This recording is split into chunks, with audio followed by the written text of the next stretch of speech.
سید الشہداء امام حسین علیہ السلام کے جو قافلہ تھا،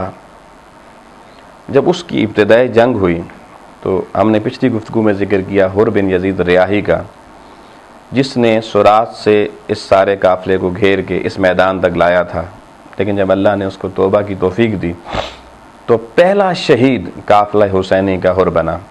اور تاریخ نے وہ الفاظ محفوظ کیے حر کے کہ اس نے حضرت امام علی مقام کی خدمت میں حاضر ہو کے کہا اذا كنت اول من خرج علیک فاذن لی ان اکون اول قتیل بین یدیک لعل اکون فی من یصافح جدک محمد غدا یوم القیامہ، کہ اے ابن رسول صلی اللہ علیہ وسلم، سب سے پہلا وہ شخص جس نے آپ پر خروج کیا وہ میں تھا، یہ میری بدبختی تھی، اب مجھے اجازت دیں تاکہ سب سے پہلے آپ پر جان بھی میں قربان کروں، تاکہ اس سعادت سے روز قیامت رسول اللہ صلی اللہ علیہ وسلم کے ساتھ مصافحہ کر سکوں کہ خانوادہ حسینی کا پہلا شہید میں حر ہوں۔